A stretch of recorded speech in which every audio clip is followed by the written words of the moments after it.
Dulu saya suka nyanyi goyang dumang yang ditampilkan oleh artis Cita-Cita atau apa ini. Sehingga kadang saya pengen menghadiri konsernya, hampir-hampir saja saya menjadi fans Cita-Cita tadi itu ya. Tapi saya kembali menyadari kalau apa yang ingin saya lakukan ini adalah perbuatan yang tidak terpuji. Kemudian saya mulai punya inisiatif yang menurut saya positif, yaitu daripada saya mendengarkan lagu dan goyangan tadi Cita-Cita itu, lebih baik saya meminta istri saya bernyanyi dan bergoyang ya, seperti Cita-Cita tadi untuk saya tanpa dibarengan musik, karena kebetulan istri saya dahulu pandai bernyanyi dan bergoyang. Apakah inisiatif saya ini diperbolehkan dalam ajaran Islam? Boleh sekali, enggak masalah, boleh, tidak ada masalah. Pak Yoyo mau praktek ya? Boleh nggak? Jadi hukumnya boleh suami dinyanyikan oleh istrinya, boleh, boleh, kan gitu.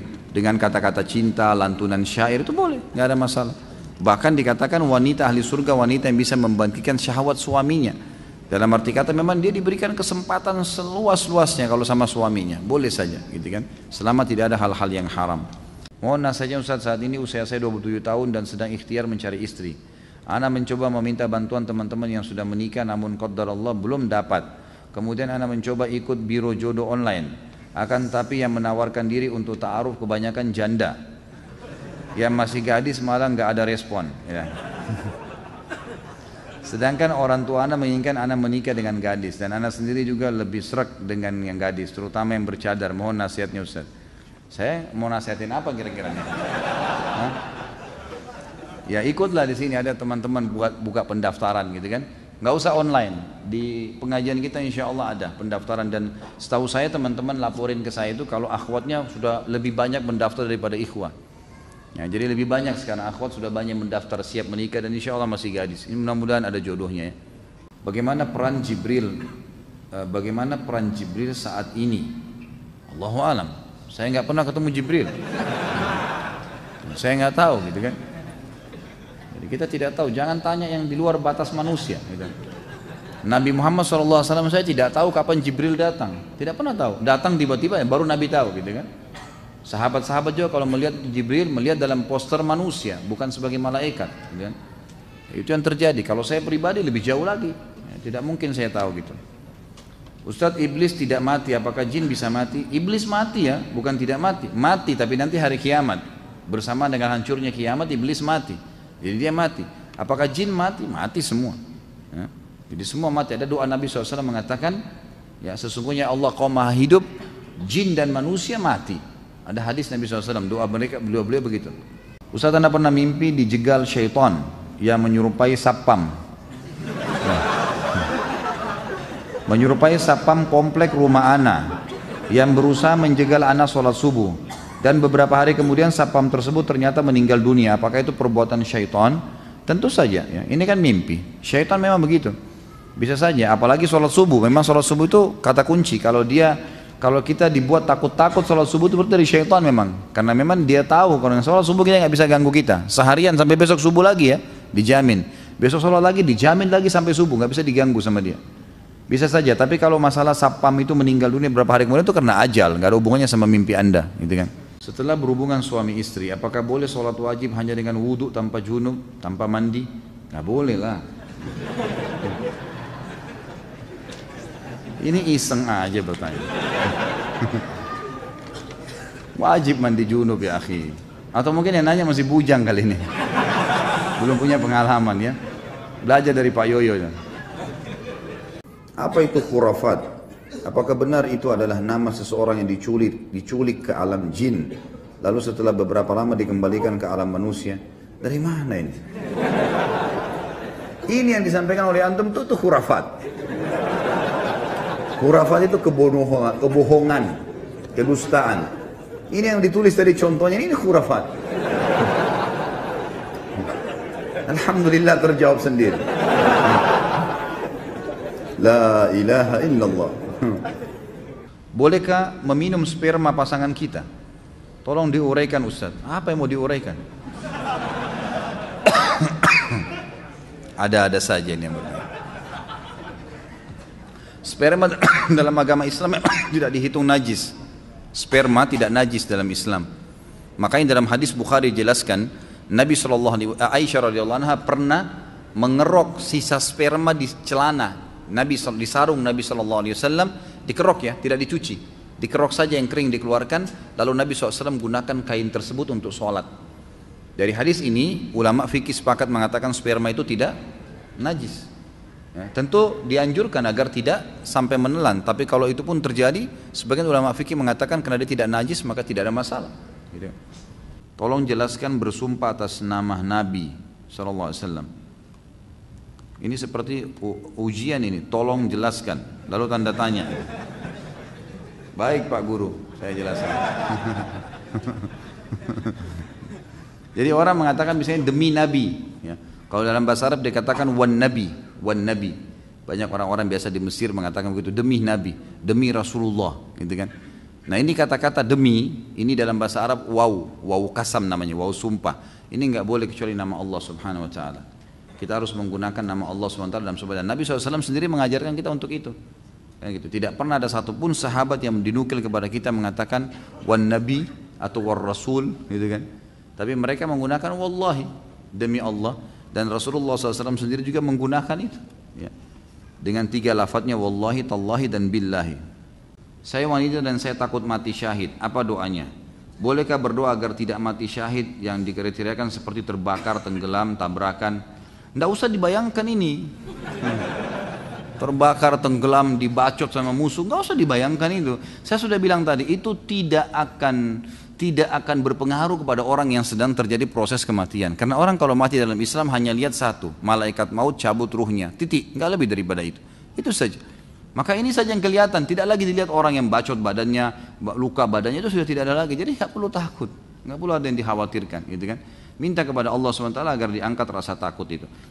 Bagaimana dengan buah durian? Bukankah kalau kebanyakan bikin mabuk? Ya. Bikin kenyang, iya. Saya makan durian tidak mabuk. Enggak kok, insya Allah enggak termasuk itu. Ya. Jadi jangan semuanya ditarik ke masalah khamr ya. Jadi seperti apapun, antum makan nasi kalau makan 1 bakul mabuk juga tuh. Jadi kekenyangan nggak bisa jalan juga kan. Jadi jangan dipakai istilah mabuknya itu. Mabuk itu memang betul-betul yang keluar dari jalur gitu kan. Oh dari akal pikirannya gitu.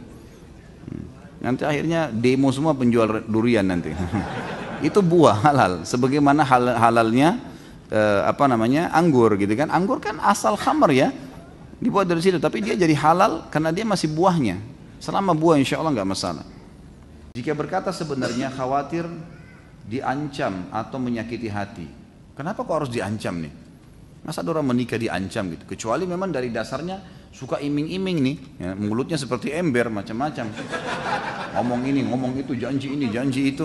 Ini nggak boleh memang. Nggak usah janji-janji. Orang mukmin itu teman-teman sekalian bukan omongannya yang banyak, prakteknya. Ya, prakteknya. Sampai saya kadang-kadang bilang sama istri saya, kok kadang-kadang kata sayangnya mahal gitu. Saya tidak setiap saat mengucapkan gitu. Saya bilang sayang yang sebenarnya bukan di ucapan, lihat perilaku sehari-hari. Apa yang kurang dari kehidupan, apa yang kurang dari perhatian, apa yang kurang, itu semua harus itu dilihat lebih besar gitu kan. Kalau ada orang ngomong saya mau jihad, saya kalau gini, saya mau begini, ngomongnya besar tapi tidak pernah sampai mati jihad. Ada orang jihad 100 kali dipanggil 100 kali selalu hadir tapi tidak pernah ngomong. Itu yang benar tuh gitu. Banyak ngomong untuk apa ini? Jika haram, atasan saya pernah bilang selama perusahaan membayar zakat maka keuntungan penjualan sistem ke bank konvensional akan menjadi halal. Ini akal-akalan dia nih. Bagaimana bisa dia mengatakan gitu?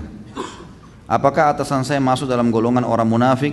Tentu saja tidak kita katakan munafik, tapi dia salah dalam konsep itu. Bagaimana caranya uang hasil korupsi atau uang hasil riba, kemudian dia bilang kalau kita keluarin zakatnya jadi halal? Nggak bisa. Sama nanti orang tarik semua tuh, orang zina juga begitu, hasil zina yang penting zakat, gitu kan? Nah. Bagaimana menyikapi seorang pemabuk yang membuat saya resah atau mengganggu? Apakah saya tetap sabar atau saya pukul saja, Ustaz? Tinggalkan saja, tidak usah interaksi sama dia, gitu kan? Tidak usah berteman, tidak usah apa-apa. Kalau dia ngomong biarin aja. Ya tinggalin aja ya. Bagaimana jika tidak ikhlas dalam berzakat? Apakah tetap harus zakat atau tidak? Kenapa tidak ikhlas nih? Siapa yang kasih antum nafas? Siapa yang kasih antum mata? Yang kasih antum telinga? Yang kasih antum ilmu, otak bisa belajar? Terus kemudian Allah minta 2,5%. Itu pun 1 tahun plus kalau mencapai 85 gram emas. Terus tidak ikhlas? La ilaha illallah. Ya. Harus ikhlas saudara. Tetap keluar zakat, kan gitu. Gak bisa kalau antum tidak ikhlas berarti tidak diterima itu. Kata Nabi SAW, Inna Allah dalam hadis Abu Daud hadis Sahih, Inna Allah la yaqbalu min amalin illa ma kana khalisan liwajhi. Allah tidak akan terima sebuah amal soleh kecuali yang ikhlas karenanya, gitu kan? Kalau antum tidak ikhlas berarti tidak diterima. Tapi pertanyaan selanjutnya, apakah saya harus keluarkan zakat? Tetap harus keluar. Ikhlas gak ikhlas? Kalau tidak berarti jadi utang tuh. Karena zakat adalah rukun Islam, gitu kan? Gak bisa. Apakah mengambil gambar atau memfoto ustadz atau merekam suara ketika ustadz kajian untuk koleksi pribadi itu termasuk pembuatan mencuri? Kok ketawa? Tanya Pak Yoyo di hukumnya. Enggak, insya Allah ini nggak apa-apa. Karena dia itu bukan hak, artinya kecuali kalau memang ustadznya kasih syarat ya. Jangan ada yang foto saya, nggak boleh. Dia kasih syarat, maka orang mukmin harus patuh dengan syaratnya. Tapi kalau enggak, insya Allah enggak apa-apa. Di masjid-masjid banyak yang menghadiahkan bacaan surah Al-Fatihah ditujukan kepada para almarhum atau almarhumah dan juga kepada Syekh Abdul Qadir Jailani. Kenapa kok Syekh Abdul Qadir Jailani bukan syekh-syekh lainnya? Jazakallah khair. Tanya yang lakukan. Jangan ke saya kan. Kenapa dia lakukan? Kenapa cuma Syekh Abdul Qadir Jailani? Coba tanya ini. Jadi kalau saya tidak punya jawaban, saya tidak tahu kenapa melakukan, karena saya sendiri tidak melakukan itu. Allahu a'lam. Di bulan Ramadan sejauh mana suami istri boleh bermesraan? Mengingat yang dilarang adalah bercampur. Semuanya boleh, kecuali jima, kecuali berhubungan biologis sampai klimaks, menumpahkan sperma atau sampai klimaks ini yang tidak boleh. Tapi pelukan, ciuman itu semua dibolehkan. Dan Nabi dan Aisyah berkata dalam hadis Bukhari Muslim, Nabi SAW mencumbuin kami di bulan Ramadan, tapi beliau laki-laki yang paling bisa mengontrol dirinya, mengontrol diri. Cuma saya sarankan ke orang kayak antum janganlah. Saran saya nggak usah. Loh iya, nanti kalau kebablasan kan masalah. Tambah korinnya bisikin, sudahlah tanggung. Nah. Jadi hindarilah. Bagus kerja ya, kasih bukan yang lain. Nanti buka puasa silahkan. Sepuasnya sampai pagi. Ini yang bujang-bujang kesian nih dengar begini-begini. Bagaimana caranya menghilangkan najis waktu orang tidur mulutnya ketetesan air apa ini? Air ludah anjing sampai ke tenggorokan. Cara menghilangkan najisnya gimana? Allahu alam nih. Ini kasus baru nih. Bisa anjing masukin air liur di mulutnya gitu. Karena ini saya belum pernah temukan ya gitu. Berarti dia lagi tidur ngangap gitu, terus anjingnya datang gitu. Ya semoga Allah maafin, semoga Allah hilangkan ya. Allah alam, saya tidak tahu jawabannya ini harus seperti apa gitu. Karena tidak mungkin kita kumur-kumur sama pasir kan gitu. Apakah apabila kita melihat kucing ditendang, bolehkah kita membalasnya? Nanti Tuhannya yang balas, Allah Subhanahu wa taala. Enggak usah Anda. Hanya tendang-tendangan berlanjut lagi. Apakah ketika kita sholat kemudian terlintas di memori pikiran kita, misal kita habis nonton film Mahabharata dan film yang ada dewa-dewa, Athena dan lain-lain. Kemudian pas sholat terlintas dewa-dewa dan gambaran di film, apakah itu termasuk syirik? Pertama, jangan nonton. Tadi saya bicara tuh jangan, saya bilang anak kecil aja tidak boleh nonton, apalagi orang sudah besar. Ngapain mau ditipu dengan cerita kosong? Itu bohong, dusta. Dusta semua itu, jangan dinonton. Akhirnya kan lihat efeknya apa yang syaitan lakukan, dimunculkan dewa-dewa itu. Jadi nggak ingat Allah SWT. Itu bukan syirik tapi dosa. Tak, kalau syirik kalau anda bilang oh ini Tuhan saya, pas muncul gambarnya dia, anda bilang ini Tuhan saya, nah itu baru syirik, itu nggak boleh, gitu kan? Apakah sholatnya harus diulang? Padahal kita nggak ada niat untuk berpikir ke sana, namun pikiran akal kita menyimpan memori tersebut. Ya tentu saja tidak diulang, nah, kecuali kalau memang kita sudah sampai hal-hal yang membatalkan sholat, seperti misal syirik itu ya. menganggapnya oh ini berarti ini Tuhan saya nih, kita iakan terbawa dalam pikiran, itu baru. Karena tidak boleh mengulangi sholat tanpa ada udzur syar'i. Udzur syar'i itu batal wudhunya, belum masuk waktu baru ketahuan, salah menghadap kiblat, nah itu mungkin. Apa benar hadis yang berbunyi barang siapa yang melakukan hubungan suami istri di malam Jumat, Kamis malam, maka pahalanya sama dengan membunuh 100 Yahudi? Ini dari mana hadisnya? Hah? Ini hadis maudhu, dusta, nggak pernah ada. Sudah kalau mau berhubungan, berhubungan aja, nggak usah bawa hadis. Apalagi 100 Yahudi. Ini siapa yang iseng bertanya nih? Kalau mau bunuh Yahudi yang benar, datang ke Palestina, nah itu baru benar. Kaifa haluka Ustaz Khalid? Alhamdulillah baik. Lama tak jumpa Ustaz, 2 minggu serasa 2 tahun. Rasanya kangen kalau nggak dengar tausiah Ustaz Khalid. Dengarin di YouTube udah berkali-kali nggak bosan-bosan. Sampai istri saya gerah karena yang didengar masalah poligami. Ceramah saya itu ada 300 judul. Poligami itu belum pernah judul khusus ya, cuma pertanyaan. Kenapa antum dengar yang itu? Gitu. Kan masih banyak yang lain gitu. Emang sengaja cari gara-gara kan gitu. Ana mau nanya, apakah ain bisa mengena ke barang atau hanya orang saja? Bisa ke barang. Bahkan di Saudi itu saya dengarkan dari para masyayikh, dari para ulama-ulama kita tuh bisa sampai merusak kendaraan. Ada mobil baru lewat, oh baru ya, bagus ya, itu bisa tabrakan itu. Makanya harus hati-hati. Caranya diobati dengan selalu mengucapkan Masya Allah, Tabarakallah. Nah kalau di Saudi itu sudah menjadi tradisi orang karena mereka faham sekali. Dan ada hadis Nabi, hati-hati teman-teman. Bunyinya gini, kata Nabi SAW, mayoritas umatku mati penyebabnya ain. Penyebabnya ain. Justru karena hasutnya orang. Jadi rumah tangganya orang bisa pecah, usahanya bisa bangkrut, badannya bisa sakit, itu karena ain. Dan obatnya sederhana. Obatnya setiap orang puji, kita mengatakan Masya Allah, Tabarakallah, selalu begitu. Atau kalau kita memuji, kita juga mengucapkan. Walaupun antum tidak punya penyakit ain, tetap harus hati-hati. Setiap muji anak, muji istri, muji suami, muji kendaraan sendiri, Masya Allah, biasakan. Kalau di Saudi itu ditempel stiker tuh, Masya Allah, Tabarakallah, di mobil. Jadi orang begitu lihat mobilnya baca itu dulu, gitu kan. Di rumah juga begitu. Kalau kita masuk ke rumah-rumah yang bagus di Saudi itu pasti ditulis di depan pintu gerbangnya Masya Allah, ukirannya itu. Ukirannya itu. Kalau kita kan banyak ayat kursi, banyak Allah dan Muhammad. Kalau di sana memang tulisan itu, dan memang itu perlu disosialisasikan, dibiasakan ya, karena memang itu caranya. Anak-anak kita baru lahir ada yang datang, lucu ya, Masya Allah. Kita yang bilang, oh rumah kamu bagus ya, Masya Allah. Kita selalu bilang Masya Allah. Itu usahakan di lidah kita. Apakah termasuk sihir orang yang mencari pesugihan dengan memelihara tuyul dan babi ngepet? Sebenarnya ada nggak si Ato? Ya, hanya cerita sinetron saja. Allahu alam. Saya tidak pernah berinteraksi sama tuyul dan babi ngepet ini. Tapi semua bisa terjadi. Namanya kuntilanak lah, apalah, pocong lah. Semua itu istilah. Istilah bagi syaitan-syaitan yang dipakai oleh dukun-dukun. Di Indonesia, mungkin di negara Arab ada lagi istilah yang lain ya. Kenapa hanya ada di Indonesia ya? Mungkin karena itu bahasa kita. Itulah yang diwaris-wariskan satu sama yang lain. Di kantor anak selesai sholat duhur ada ustadz yang tidak zikir, tapi langsung berdiri kultum. Isinya mengajak jamaah zikir-zikir bid'ah. Apa ini? Dikit-dikit bid'ah, jangan dengerin. Jalanin saja selama ini menurut anda baik. Memangnya yang menentukan amalan diterima itu kalian. Kalau dikit-dikit bid'ah kita beribadah semakin terkekang. Bagaimana menyikapi ustadz yang seperti ini? Sementara saya mau tegur, cuma ilmu saya masih dangkal dan malas berdebat. Bagaimana membedakan ustadz yang syar'i? Ya tentu saja, ini tidak ada istilah ustadz syar'i ya. Ini istilah baru ini.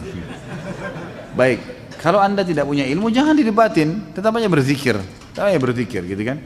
Tetap berzikir, tetap anda jalankan sunnah Nabi SAW, sudah cukup insya Allah.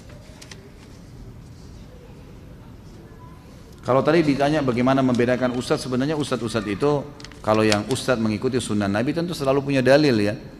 Ini perkataan ini, firman Allah dalam surah ini kata Nabi SAW, jadi tidak pernah dari dia.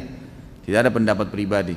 Umumnya, maaf saya bukan mengatakan pengajian kita ini secara khusus, tapi di sini juga tadi anda dengar, setiap kali sampaikan sesuatu bisa kita sampaikan ada dalilnya. Ini loh hadisnya, ini loh ayatnya gitu kan. Jadi punya panduan, jadi bukan karangan-karangan dari kita sendiri. Ada ustadz yang bisa mengetahui bahwa si A sakit paru-paru dan ternyata benar apa yang Ustadz itu katakan, apakah itu berdosa jika kita percayai?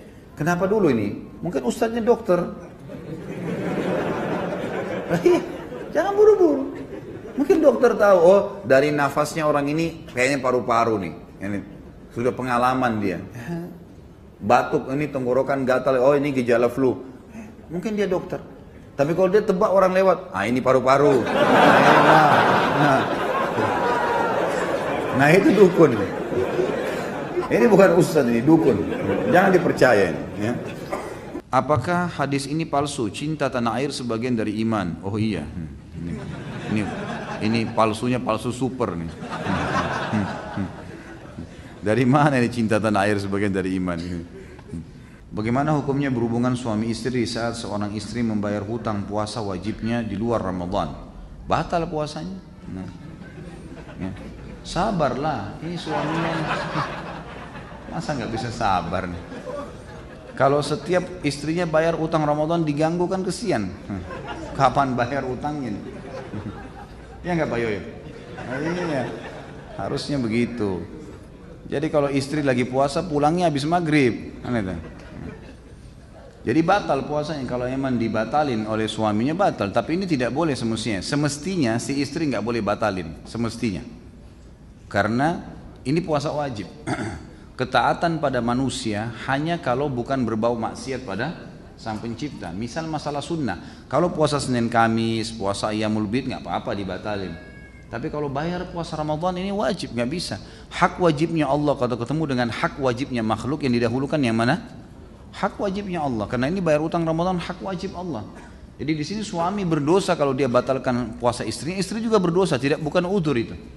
Bukan udzur untuk membatalkan karena hubungan biologis ya. Ini juga nggak masuk dalam rukhsah, nggak ada rukhsah. Masih masuk dalam rukhsah kalau dia musafir malah, gitu kan? Lain kalau suami istri musafir, kemudian mereka membatalkan puasa dengan niat karena safar, maka itu boleh. Tapi nggak boleh direkayasa ya. Jangan nanti gara-gara mau berhubungan biologis kita safar keluar yuk balik lagi. Nah ini nggak boleh. Ya. Tentu di sini kalau dia lakukan, Allahu alam. Pendapat ulama khilaf tentang kalau orang melakukan di bulan Ramadan, suami istri, maka ada kafarah kan? Selain dia membayar utang Ramadan itu, misal suami istri siang hari Ramadan berhubungan biologis, batal puasanya.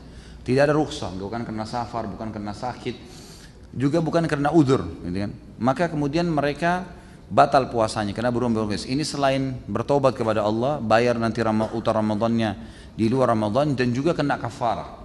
Kafarahnya itu bebasin budak, kalau nggak punya maka puasa 2 bulan berturut-turut, kalau nggak punya maka memberikan makan 60 orang miskin, gitu kan? Tapi kalau misal di luar Ramadan, kayak pertanyaan ini, di luar Ramadan, ini yang berselisih pendapat ulama. Apakah juga orang yang bayar utang Ramadan kena denda kafarah kalau dia batalkan? Ini pendapat ulama, ada yang mengatakan tidak kena, ada yang mengatakan kena. Tapi pendapat yang paling kuat tetap kena. Karena permasalahannya dia sedang melakukan puasa Ramadan walaupun di luar Ramadan, dan ini masih berhubungan karena Allah Subhanahu wa taala pada saat berfirman fa'iddatun min ayyamin ukhar, gantikan dengan hari-hari yang lain. Ini yang diganti adalah puasa Ramadan, berarti hukum Ramadan berlaku padanya walaupun di luar Ramadan. Seperti halnya di Palestina dan Syria yang lagi perang, jika suami berkehendak ikut jihad di sana, mana yang sebenarnya harus dia utamakan? Maaf, Ustadz, mana yang lebih utama? Pergi perang meninggalkan anak istri atau menjaga anak istri di rumah? Pergi perang tentunya. Para sahabat waktu dipanggil jihad oleh Nabi SAW ya tinggalkan istri anaknya. Istri anaknya sabar, memang sudah begitu. Semua istri Nabi SAW sabar. Anda harus sebagai seorang wanita punya iman yang kuat seperti baja. Tidak boleh malah menjadi penghalang.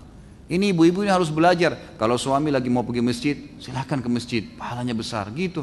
Jangan ke masjid mas, di sini aja. Wah, makin dikendorin, gitu kan? Jangan. Ini saya ambil nggak ya kredit bank? Jangan mas, haram. Gitu. Gak apa-apa, ambil aja. Nanti kita tobat. Gimana caranya? Nggak boleh. Harus menjadi orang yang mendukung kebaikan suaminya, gitu kan? Dan memang sudah begitu hukumnya. Kalau mau ditunggu urus anak sama istri, siapa yang pergi jihad? Berarti orang bujang-bujang semua. Kesian orang yang sudah nikah nggak dapat mati syahid, dan ibu sendiri rugi tuh. Karena kalau suaminya beristihad kan bisa ditunjuk. Kan? Kamu ikut sama saya ke surga, kan luar biasa itu. Gitu kan? Mestinya kita memotivasi, semestinya gitu kan. Allahu alam. Dulu ketika masih anak gaul, saya masih suka nongkrong di kafe-kafe Kemang bersama teman-teman. Biasanya saya dicekokin minuman dan lain-lain. Setelah taubat, saya di akhirat nanti tidak dapat meminum air susu dari sungai di surga bersama bidadari. Dikarenakan dalam tubuh saya sudah ada kandungan khamar. Kenapa harus sebut bidadarinya nih? Harus diselipin sesuatu gitu. Ini muridnya siapa nih? Saya nggak bilang loh Pak Yoyo ya. Jadi tentu saja kalau sudah taubat dimaafkan. Aman kalau sudah taubat gitu kan. Tapi masalahnya jangan tunda taubat. Kita nggak tahu nih kapan meninggal. Nggak ada jaminan kita masih bisa hidup kan. Sekarang teman-teman, ada siapa yang bisa dapat jaminan di sini bisa pulang ke rumahnya sebentar? Gak ada jaminan. Semoga Allah panjangkan umur kita dengan ketaatan, tapi kita tidak tahu. Ajal bisa datang. Jadi salah kalau ada orang nunda-nunda taubatnya, ini gak bisa. Sama halnya, tidak boleh juga kita berbangga dengan amal yang pernah kita kerjakan. Kata Nabi SAW, janganlah seseorang di antara kalian berkata, dulu saya pernah sholat malam. Itu dulu, udah dicatat sama malaikat. Sekarang, besok, lusa, buku amal kita tiap hari diterima, dicatat oleh para malaikat, gitu kan? Jadi jangan sampai tunda gitu. Apakah nafkah yang diberikan suami kepada istri, suami berhak meminta laporan pengeluaran? Tentu saja, dia punya hak, boleh saja. Tapi nggak usah lah, untuk apa minta laporan? Untuk apa? Jangan pelit-pelit lah. Kasih aja. Nanti kan antum juga dapat servisnya, gitu kan? Ketawanya besar-besar nih ya. Padahal saya cuma bermaksud secara umum loh. Ya Pak Yo, gimana nih? Saya sudah berpacaran dengan seorang Katolik selama 2 tahun, tapi Alhamdulillah saya sudah putus. Setelah saya putus, saya mendengar mantan saya yang Katolik tersebut dekat dengan pria lain. Dan suatu hari mereka pergi ke Bandung dan menginap. Apakah saya dosa jika saya berpikiran jika mereka berzina? Ini apa?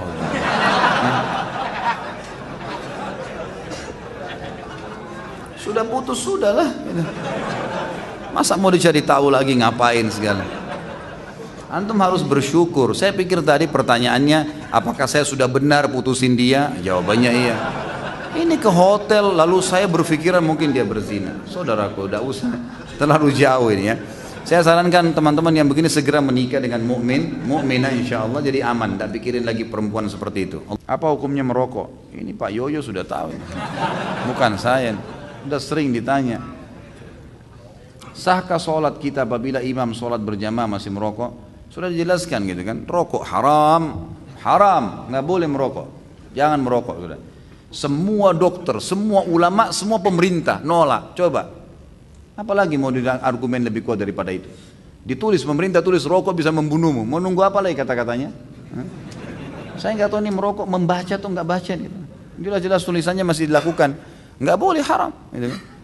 Bagaimana hukumnya imam perokok? Kalau sholat, kalau ada imam lain pindah di tempat lain. Kalau nggak ada dan antum memang tidak punya imam lain, memang harus dan imam tempat itu, maka ulama mengatakan hukumnya masih boleh. Asal memang dia bukan merokok sambil sholat, gitu kan? Loh iya, memang dia merokok di luar sholat. Dia kan sama dengan orang berbuat dosa di luar sholatnya. Lalu dia sholat, dia ikutin rukun-rukunnya semua syaratnya, sahkan sholatnya, gitu kan? Maka selama dia di luar sholat itu lain, tapi dalam sholat nggak boleh. Cuma kalau masih dapat imam lain, alhamdulillah lebih baik. Belum lama saya coba ta'aruf, tetapi sehabis pertemuan si akhwat tidak berkeinginan untuk lanjut ta'aruf sama ana. Dan akhirnya ana tidak percaya lagi untuk ta'aruf. Nah, apa yang harus ana lakukan kalau sudah ada perasaan seperti ini? Mana akhwat kita ini, kesian nih. Siapa akhwat yang siap nikah nih? Ayo.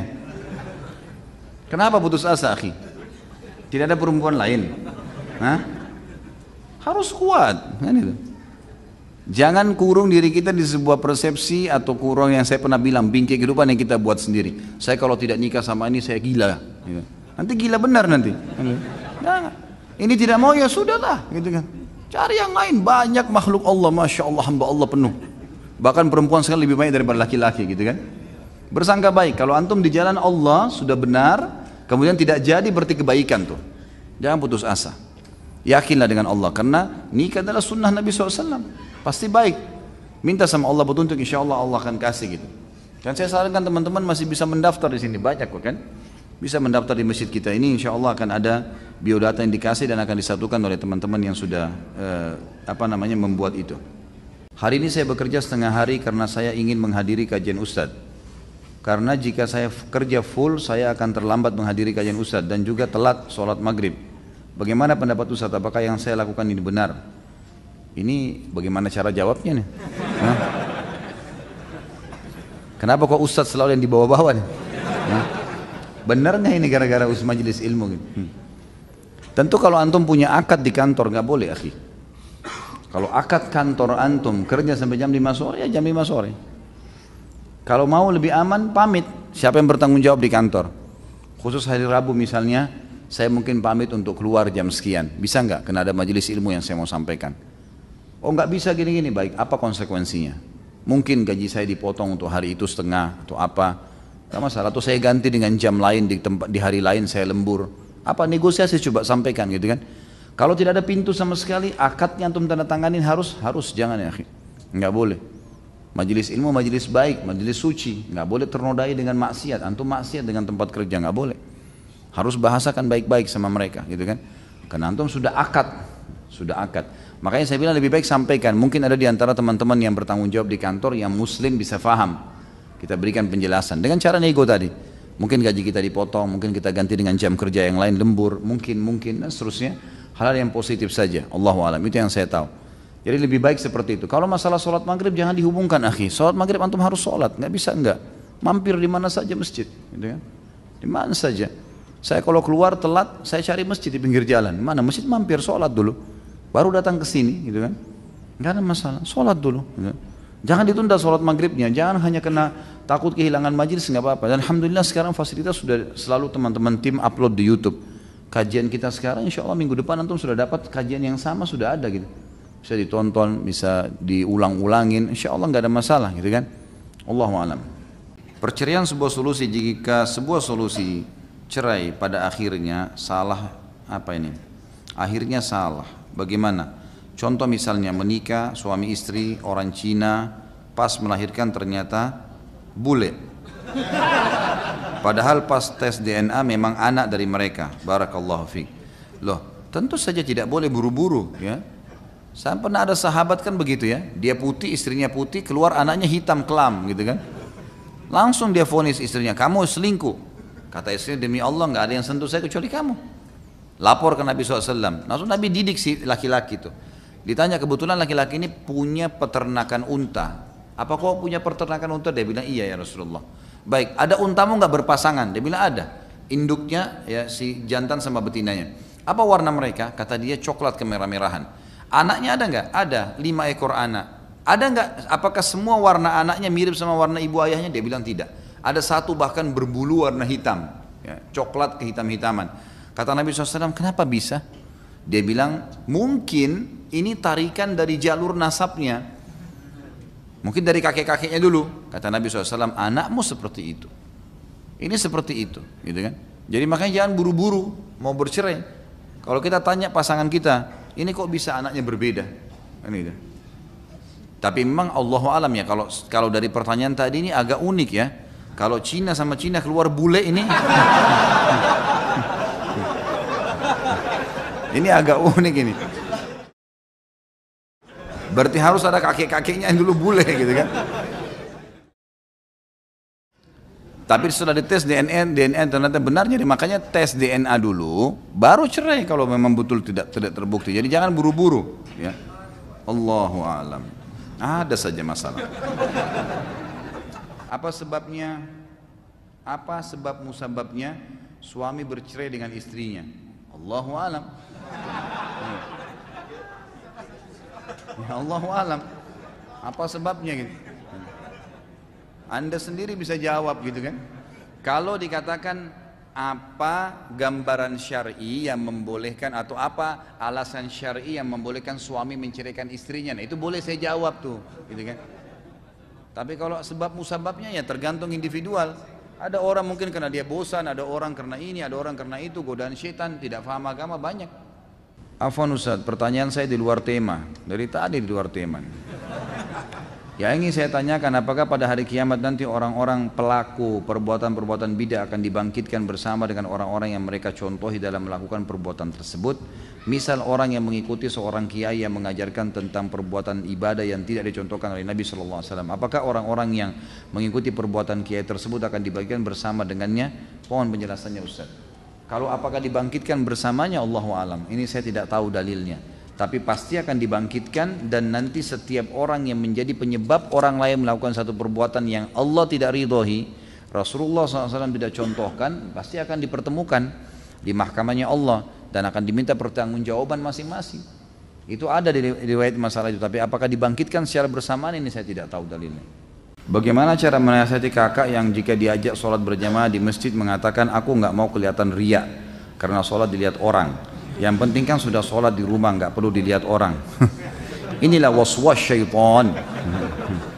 Harus dilawan, gimana caranya? Perintah Allah dan Rasulnya begitu? Ini waswas syaitan ini, tidak boleh. Tapi jika kira ada tahlilan berjamaah, beliau datang dengan mengatakan kita ini hidup bermasyarakat, nggak bisa hidup sendiri. Kalau kita mati siapa yang mau ngubur kalau bukan tetangga gitu kan? Ini waswas syaitan luar biasa, ini permainan syaitan ke dia. Sampaikan apa adanya, tugas Anda sampaikan saja, selebihnya doakan, kita nggak bisa mengubah orang itu. Bagaimana menyikapi keluarga yang masih percaya kepada peramal? Sama saja, nasihati. Ya. Bagus kalau semua begini pertanyaannya nih. Saya tinggal jawab, nasihati selesai. Apakah makan di depan orang yang berpuasa dosanya sama dengan berzina di dalam masjid? Allahu alam. Ini dari mana nih? Kok perumpamaannya disamakan dengan zina dalam masjid? Zina dosa besar dalam masjid lagi. La ilaha illallah. Ini tidak ada dalilnya, Allah alam, saya tidak tahu itu. Yang jelas orang makan di depan orang puasa tidak dosa, ya tidak dosa dia, tapi itu makruh hukumnya. Kalau memang dia ada uzur, memang dia, misal seorang istri lagi haid, suaminya lagi puasa, kemudian dia masak di dapur karena dia mau makan, dia berbuka puasa, adabnya dia nggak makan depan suaminya. Tapi kalau dia makan depan suami atau depan orang puasa, kalau dia punya uzur nggak berdosa dia, nggak berdosa.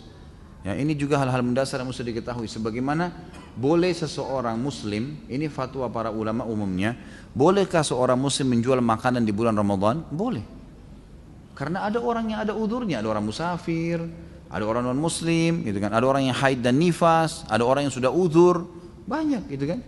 Jadi bukan berarti harus diharamkan semua orang, enggak. Nanti akhirnya orang Islam enggak punya makanan, akhirnya beli sembarangan dari orang non muslim. Enggak, ini masih boleh, tapi tentu ada adab-adabnya gitu kan. Ada adab-adab yang harus diketahui. Apakah ini, kenapa iseng bertanya gini nih? Apakah hukum mabuk karena minum khamr sama dengan mabuk karena cinta?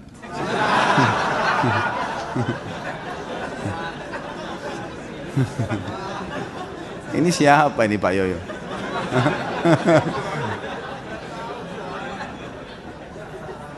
Karena orang yang mabuk cinta juga sama, tidak bisa berpikir secara rasional. Sebagaimana orang yang mabuk karena khamr. Ada teman ana sudah ikut pengajian, tahu hukumnya, tapi masih saja tetap pacaran karena begitu cintanya atau mabuk cinta dengan wanita yang dicintainya. Ini sebenarnya orang-orang yang masuk di alam itu saja yang menggunakan istilah mabuk, gitu kan?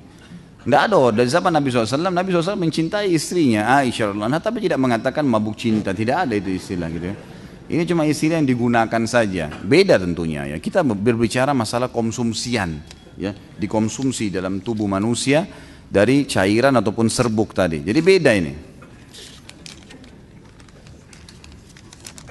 Tentu masing-masing punya hukum ya. Kalau dia pacaran hukumnya haram, nggak boleh. Pacaran sebelum nikah haram, pacaran sesudah nikah halal. Ya, makanya nikah dulu, akad nikah, dan sudah panjang lebar sering kita ingatkan masalah itu. Ustaz, bagaimana acara di TV seperti infotainment kalau kita tonton, apakah kita berdosa? Ya, tergantung beritanya, tapi mayoritasnya dosa. Gitu. Gosip ini orang gimana? Ghibah. Alhamdulillah ada diingatkan sama guru kita. Ghibah itu nggak boleh. Jadi tidak usah tonton. Tapi enak Ustaz, memang enak, asyik. Jangan salah loh. Loh iya, saya pernah kasih contoh, kalau nonton film Hollywood, film Bollywood, enak nggak? Enak, bagaimana enggak didatangkan artis yang gagah, yang cantik, ahli, action segala, terus dikatakan enggak enak. Asyik tuh nontonnya memang, tapi dosa masalahnya. Kan gitu. Setiap dosa, setiap berbuat dosa, dia akan menarik kadar kehusyuan seseorang. Jadi kadar kehusyuan kita turun pada saat kita berbuat dosa itu, teman-teman. Jadi ini hati-hati. Makin kita tutup pintu dosa itu, makin tinggi rate kehusyuannya. Ya. Jadi tutup memang lebih baik tutup, nggak usah. Dan selalu begini, saya sudah bilang ini, selalu gunakan, ingat kata-kata saya teman-teman sekalian. Kalau kita tergoda untuk berbuat satu dosa, tanya, kalau saya tidak buat kenapa? Kenapa kalau nggak dilakukan? Nggak ada masalah. Kalau tidak nonton kenapa? Matanya jadi buta? Enggak kok, gitu kan? Nggak ada masalah. Saya butuh informasi, Ustaz, informasi yang bermanfaat, masalah kesehatan, masalah ilmu pengetahuan, itu masuk akal. Informasi tentang rumah tangganya orang untuk apa? Untuk apa? Sama pembantunya lah, sama pekerjaannya lah, dan macam-macam, nggak ada gunanya sebenarnya. Saya bekerja di perusahaan pembuat sistem komputer yang komputer perbankan konvensional. Ini sudah sering ditanya ya. Apakah keuntungan penjualan sistem perbankan konvensional halal? Haram. Haram. Tidak boleh. Jangan cari sesuatu yang dihalalkan kalau ke ustadz, nggak bisa. Haram, haram. Ya, Anda melakukan berarti Anda konsekuensinya menanggung itu. Keluar kerja, cari tempat yang lain. Yang itu. Jangan bilang saya nggak bisa hidup, bisa dengan izin Allah. Semut di lubangnya hidup, apalagi antum gitu kan. Jadi jangan, ini nggak bisa. Bagaimana hukumnya apabila sebelum berhubungan suami istri kita nonton film Blue dulu, agar tujuannya bisa membagikan syahwat. Syukran jazakallah khair. Kok pakai jazakallah khair ini pertanyaannya?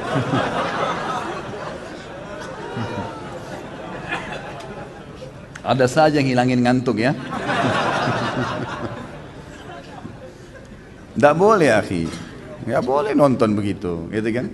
Nonton itu pertama antum dukung zina. Yang kedua antum lihat auratnya orang. Yang ketiga akan terusak normalnya seksual antum gitu. Hanya antum membayangkan orang lain, pasangan kita setengah mati rangsang kita membayangkan orang lain. Ini nggak boleh teman-teman sekalian. Jangan, gitu kan? Nggak boleh. Jadi harus dijauhi, nggak boleh. Jadi nanti akhirnya jadi penyakit. Antum tidak akan bisa menggauli pasangan kecuali dengan nonton. Bagaimana seorang laki-laki bisa tenang melihat istrinya lihat aurat laki-laki lain? Bagaimana istri bisa tenang membiarkan suaminya lihat aurat perempuan lain? Ini nggak bisa kan gitu. Berbahaya sekali. Jadi jangan, ya jangan. Kata ulama, meletakkan kemaluan di kemaluan untuk melampiaskan biologis itu sama dengan seseorang tahu bagaimana memasukkan makanan di mulutnya. Bukan ilmu khusus itu. Nggak ada ilmu khusus untuk itu. Gitu. Orang bisa belajar dengan alami gitu. Saya pernah membaca dalam Sirah Nabawiyah istri Rasulullah SAW berjumlah 13, sedangkan dalam Quran kan dibatasi hanya 4. Ini kok bisa begitu? Itu maunya Allah, gitu kan? Harus bisa diterima. Nabi SAW punya khususiyah namanya. Khususiyah itu khusus buat Nabi, nggak boleh untuk orang lain. Seperti contoh, Nabi SAW menikah lebih dari 4 wanita, itu khusus buat Nabi SAW. Nabi SAW berpuasa wisal, menyambung puasa. Hari kedua, hari ketiga baru berbuka puasa. Ini nggak boleh dicontohi oleh kita. Sampai pernah Ibnu Umar mau ikutin, kata Nabi SAW tidak boleh, karena itu buat beliau.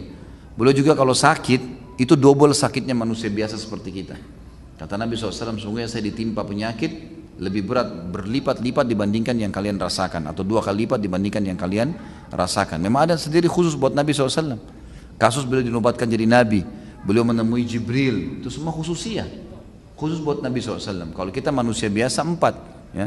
Antum 1 aja lah, gitu. 1 aja masih susah gitu. Terus mau protes Nabi kenapa 13 gitu. Di rumah saya banyak tikus dan kecoak. Bagaimana cara membasminya secara benar? Tanya kepada ahlinya itu. Siapa di sini yang bekerja nih membasmi serangga? Kalau tanya kepada saya hukum halal haram, Bapak Ibu, masa basmi kecoak? Tapi boleh, kalau mau dibunuh boleh saja gitu kan. Dibunuh tuh, kalau kita masih bisa aman, disapu, dikeluarin itu lebih bagus gitu. Tapi kalau mau dibunuh karena mengganggu boleh saja. Jika ada 2 handphone baru yang lama, mana yang akan dipilih? Mustahil yang lama akan dipilih, pasti akan dianggurin, dibuang. Apa ini? Mustahil bisa adil. Apa yang ditanya? Jika berlaku adil adalah hukumnya wajib, untuk apa menjalankan sunnah yang jika dikerjakan malah bisa menjerumuskan ke hal yang menyebabkan seorang menjadi tidak adil. Begitulah pernyataan balik yang dilemparkan istri kepada suami ketika sedang mendengarkan ustadz menjelaskan poligami. Bagaimana menyikapi pertanyaan ini? Maaf ustadz, ujung-ujungnya bukan cari gara-gara. Gimana tuh Pak Yoyo? Jelas-jelas cari gara-gara ya. Jadi sabar aja gitu kan. Begini aja, ini selalu poligami. Ini teman-teman yang mau poligami harus jadi ahli perayu. Belajar merayu dong. Masa nggak bisa taklukin istri gitu kan? Bukan dengan kekuatan, dengan rayuan, dengan hadiah. Masa mesti diajarin? Ya harus bisa lah. Nggak bisa perempuan tuh pakai perasaan. Kalau antum datang mau poligami dengan power, saya akan menikah, pokoknya enggak mau tahu. Gitu, salah. Jadi diajarin, nggak boleh. Rayulah, taklukin dia, gitu kan? Jadi mungkin dengan bercanda, mungkin dengan ini, mungkin dengan apa saja kebutuhannya dipenuhi ya, itu insya Allah bisa, gitu kan? Gak usah terlalu banyak tanya poligami lah. Ya.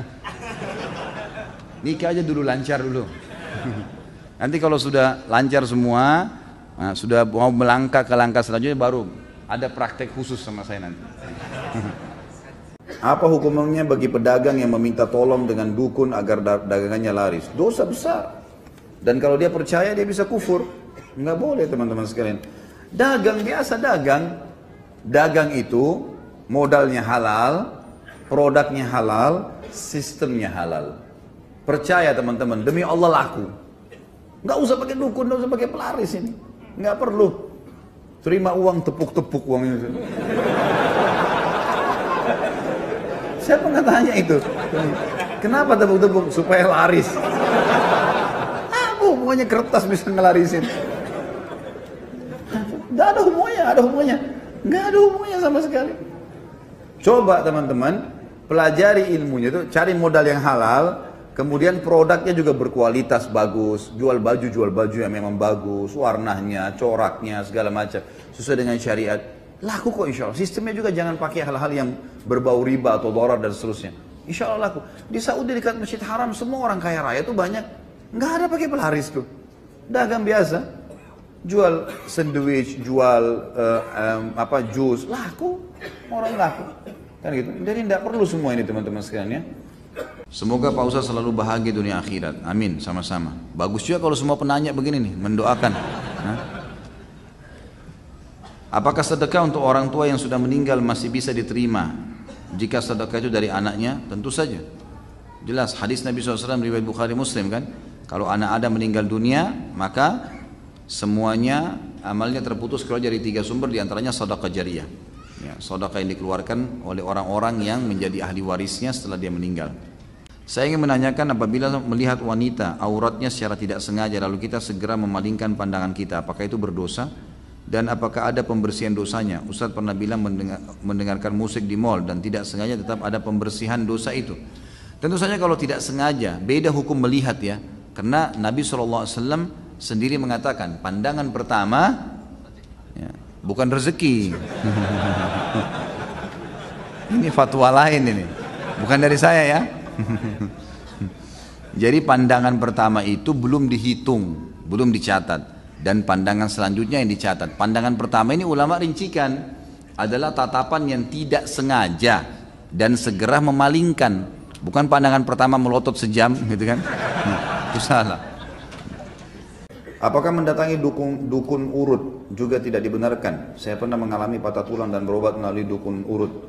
Bagaimana hukum pengobatannya karena proses penyembuhannya tidak dapat diterima akal sehat? Apakah ada sihir di dalamnya? Ini sama juga butuh rincian tadi saya. Ada orang murni alami, seperti misalnya orang olahraga tiba-tiba kejang betisnya, lalu kemudian diurut sembuh, bisa terjadi kan? Refleksi bisa terjadi. Orang sakit kepala diurut sembuh, ya, itu insya Allah tidak ada masalah. Tergantung ini dia pakai apa nih? Kayak tadi misalnya. Alangkah baiknya kalau memang ada teman-teman yang langganan dengan tukang-tukang urut, biasanya gitu ada yang dipanggil ke rumah gitu kan, ya mungkin sesama jenis laki-laki sama laki-laki mungkin bapak-bapak, teman-teman ikhwah capek lalu ada langganannya, boleh ditanya. Muslim ya misalnya, terus kemudian ditanya, bagaimana ini? Apa ini sebenarnya yang dilakukan ini? Urut apa? Oh ini refleksi Pak, murni gini. Ada gunakan jin? Enggak ada. Ya sudah, alhamdulillah. Kita tanya, enggak masalah.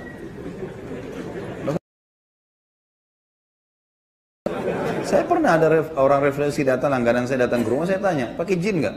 Saya tanya. Orang mukmin harus jelas, fi sarahatin raha, di setiap keterus-terangan ada kejelasan. Dia bilang nggak ada Pak Ustadz. Ya sudah, alhamdulillah. Ya. Kalau pakai jin nggak bisa ini, jangan urut saya. Di rumah saya jika ada yang ingin mengadakan acara, contoh pernikahan beberapa hari sebelum acara, mereka datang ke tempat orang tua setempat atau kiai membaca Al-Quran kecil, lalu didoakan oleh beliau, dan ketika pulang Al-Quran tersebut diletakkan di atas pintu bertujuan agar saat acara tidak turun hujan. Apakah ini termasuk hal yang salah? Salah. Jelas salah. Nggak ada hubungannya Al-Quran ditaruh di atas pintu hujan tidak turun. Nggak ada relevansinya sama sekali. Sama dengan kalau pasang lukisan ayat kursi. Saya pernah bilang walaupun 10 kali 10 meter. Terus antum mengkhayal ini bisa ngusir syaitan. Nggak bisa teman. Ngusir syaitan kalau dibaca. Hah? Mau tahu kalau syaitan ada dekat Quran? Sekarang kalau antum tidak bisa tidur malam hari, ambil Quran coba baca. Ngantuk gak? Hah? Ngantuk gak? Kok ketawa sih? Yang buat antum ngantuk itu syaitan. Karena kalau nonton TV gak ngantuk. Baca Quran ngantuk, berarti ada syaitannya di situ kan?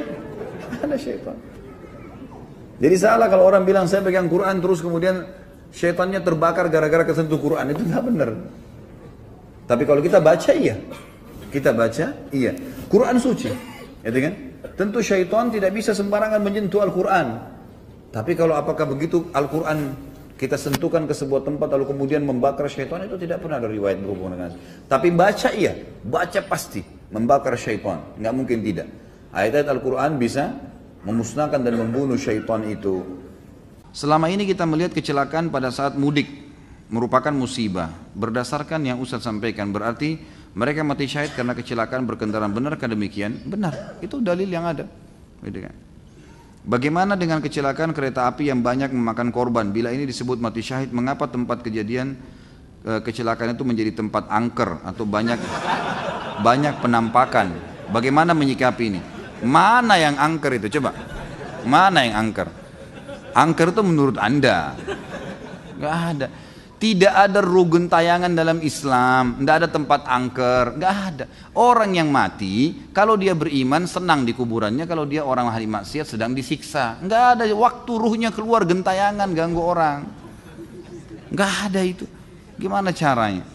Kita sudah punya konsep dasar dalam Islam. Saya pernah kasih contoh, kalau ada satu rumah orang pernah bunuh diri, di Indonesia pernah saya tanya jemaah saya, mau beli nggak rumah yang ada orang bunuh diri? Nggak mau Ustaz. Kenapa? Takut.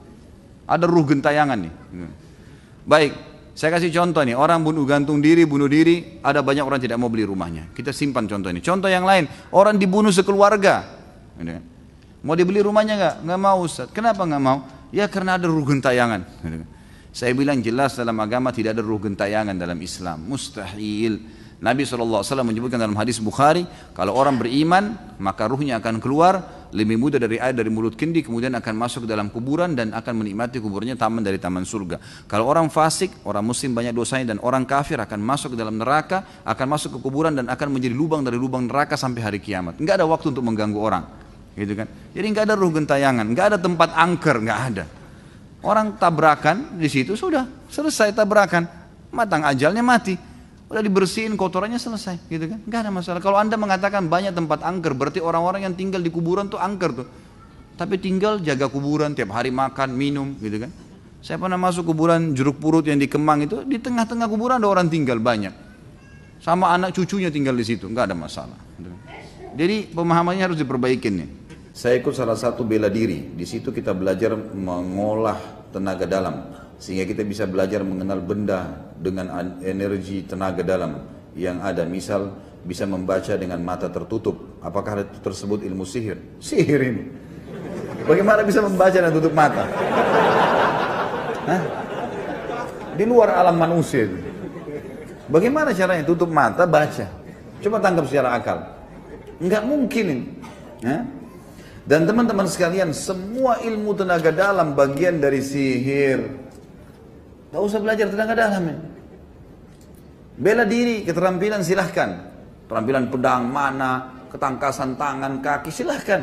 Tenaga dalam, untuk apa? Ya. Di zaman Nabi SAW banyak loh ahli pedang.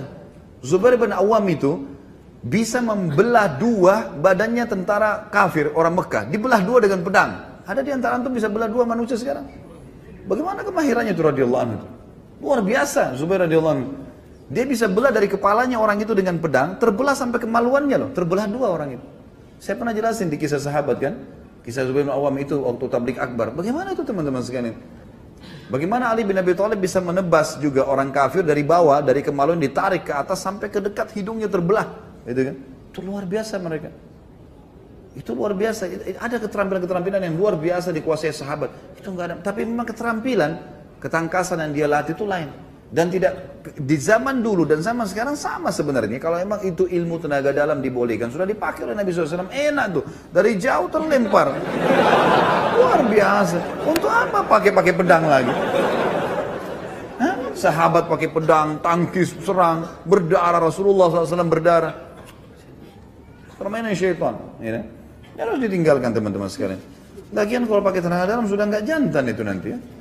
Hadapin, datang gitu kan, lihatkan ketangkasan. Jangan tersinggung ya. Jangan tersinggung. Tapi kalau tersinggung juga apa boleh buat?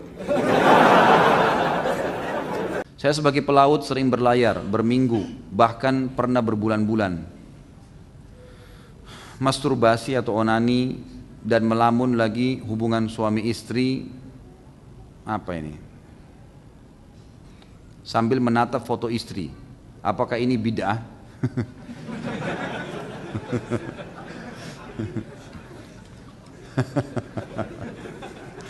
Jazakallah khair, pertanyaannya membuat orang tertawa di malam hari ini.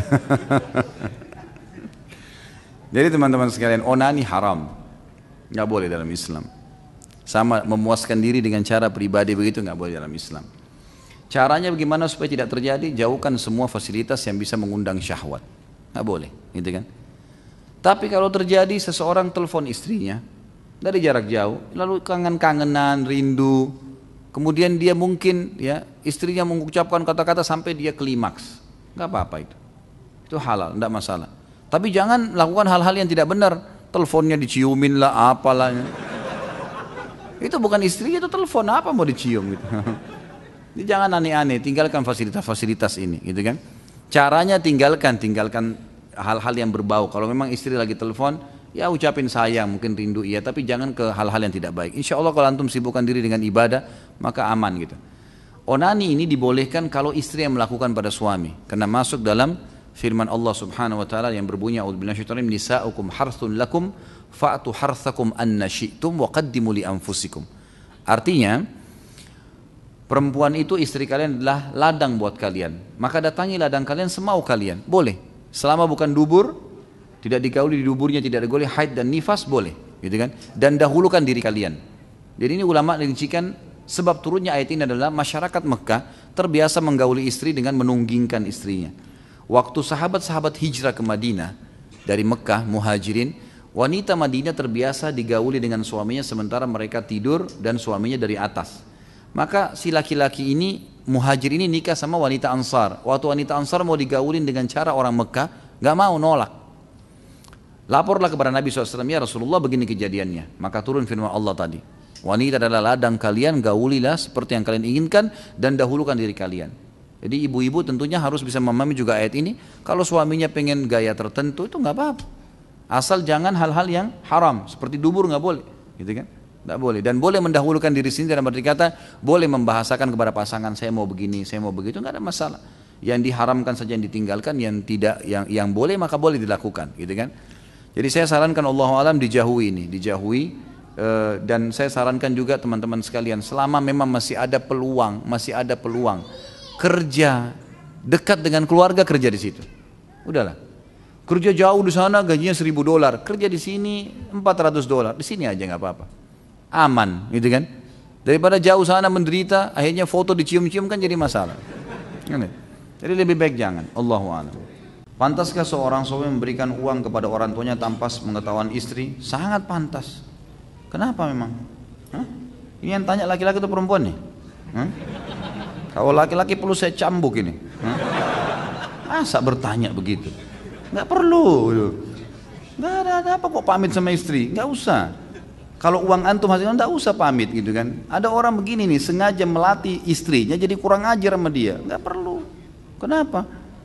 Antum berikan haknya dia. Ini nafkah kamu, hitung baik-baik kebutuhan rumah, kasih. Selebihnya antum punya hak dengan uang antum. Gimana caranya? Kok bisa gitu? Kalau dia juga punya pendapatan, si istri punya pendapatan, tidak wajib pamit sama antum. Hasilnya dia bisnis sendiri, orang tuanya kasih warisan, nggak bisa antum campur tangan di situ. Dia mau bantu keluarganya kah? Masa harus pamit dulu? Enggak gitu.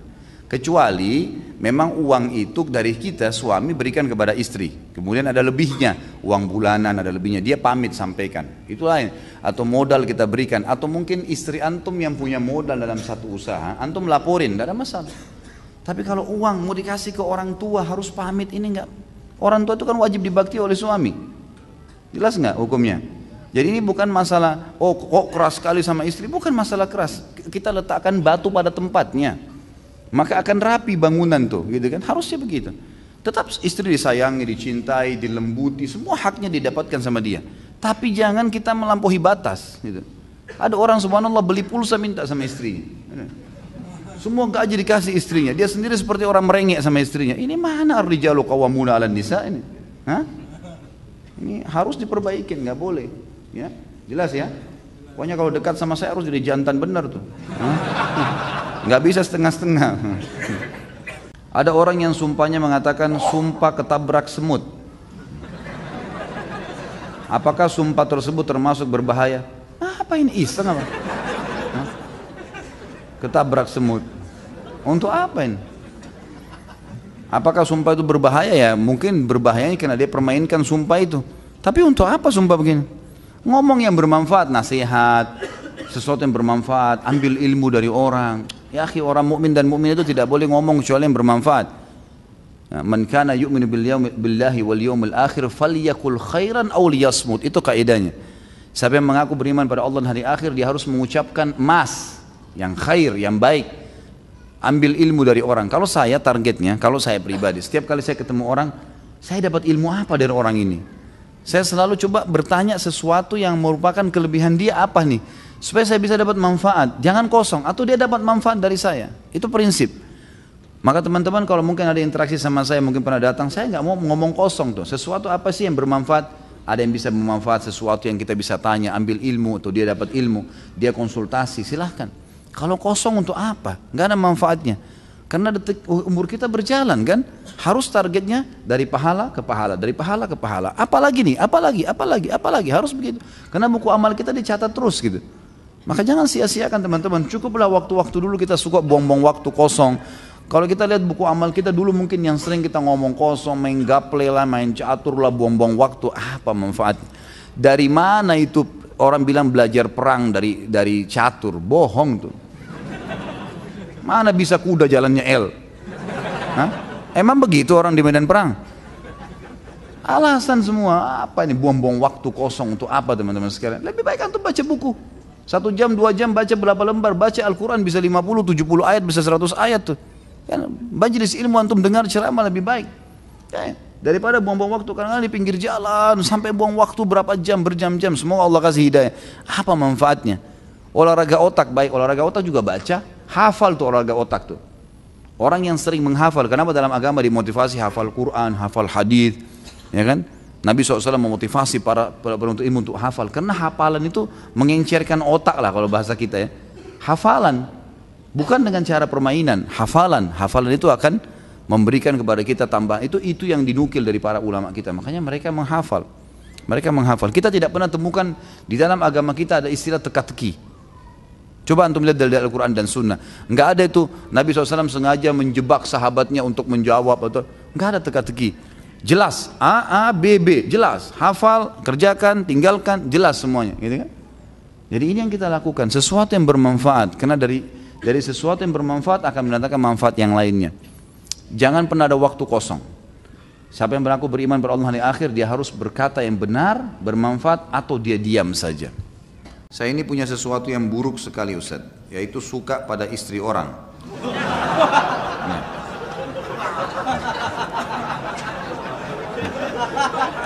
Antum yang kasih ana nih. Baik. Suka sama istri orang bahkan teman. Saya terus coba lawan hal buruk itu, tapi selalu ada godaan. Terakhir ini, baru-baru ini teman SMA saya yang sudah 15 tahun tidak ketemu. Bagaimana ya Ustaz? Kajian rutin Riyadhus Shalihin itu setiap apa saja ya. Tentu saja antum harus lawan akhi, nggak boleh, harus diperbaikin, gitu kan? Tidak ada dalam Islam poliandri, lawan dari poligami ya. Poliandri itu berarti seorang perempuan punya 2 orang suami. Dalam arti kata kalau suami tidak boleh, apalagi laki-laki yang bukan suami. Suami kan halal berhubungan ya, tapi dilarang, haram poliandri. Perempuan punya 2 orang laki-laki. Karena ada hadis Nabi SAW yang berbunyi, tidak boleh, diharamkan salah seorang di antara kalian itu menimpahkan sperma ya, di atas sperma saudaranya. Karena ada suaminya, nggak boleh sama sekali. Ini penyakit teman-teman sekalian. Jadi yang mengalami ini harus betul-betul meninggalkan. Taubat nasuha kepada Allah SWT. Sujud kepada Allah betul-betul minta agar diselamatkan. Dan saran saya, kalau belum menikah maka segera menikah. Karena memang syaitan mengetahui kelemahan antum di situ. Gitu kan? Maka ini harus dihindari, ya, harus dihindari. Segera dilawan, tidak boleh dibiarkan sama sekali. Jadi kalau pertanyaan bagaimana, maka cara saya tadi adalah taubat nasuha kepada Allah SWT, lalu segera menikah kalau belum menikah. Kalau sudah menikah, maka lampiaskan semua cinta, kata-kata sayang, apalah, tatapan mata, cumbuan, semua pada pasangan halal kita. Karena biar bagaimana teman-teman sekalian, kalau terlampiaskan, sudah tumpahkan sperma kalau laki-laki, di rahim perempuan istri kita, maka redam itu. Beda dengan kalau tidak berhubungan sama sekali. Makanya ulama membahas peka sekali dalam bab zina. Zina itu akan dibuka oleh syaitan pada saat memang seseorang itu diupayakan bertengkar dengan pasangannya sehingga tidak berhubungan biologis. Di situ terbuka pintu zina. Karena dengan dia emosi, dia nggak mau bergaul kan, dan tidak mau berhubungan intim sama pasangannya, ini membuka pintu zina. Kalau laki-laki tidak beriman sama Allah malah ke diskotik, kemudian datanglah perempuan tidak benar, kemudian dia keluhkan masalah istrinya, padahal ini perempuan siapa? Gak jelas statusnya. Perempuan ini tahu, dia butuh duit saja. Dia akan masuk ke poin itu, oh istri saya gak mau layani biologis, oh kalau sama saya bisa, dan seterusnya, maka ini kan jadi masalah. Ternyata setelah menikah dengan pelacur itu pun tidak ada kebahagiaan, banyak terjadi begitu. Yang jadi masalah ternyata dia mau kembali sama istrinya sudah tidak mau, ini jadi masalah baru. Syaitan memang suka mengacaukan kehidupan manusia seperti itu. Maka jangan dibuka pintu ini. Lampiaskan dengan pasangan yang halal itu maksimal, semaksimal mungkin itu akan teredam. Redam. Karena biar bagaimana kita kalau sudah kenyang, makan secara rasional, ada makanan apapun depan mata kita, itu sulit sekali kita untuk makan lagi, apalagi kalau sudah kenyang. Maksimal itu cuma mencicipi saja, maksimal. Mungkin orang melihat, sebatas itu. Kalau punya keimanan tentu insya Allah akan aman. Allahu alam. Jadi saran saya taubat akhi. Ini mau menjelang Ramadan, taubat nasuha, dan ini adalah penyakit yang harus kita tinggalkan. Hukum menerima one tip adalah haram. Berikan penjelasannya Ustaz. Ini seperti saya lagi ujian ini.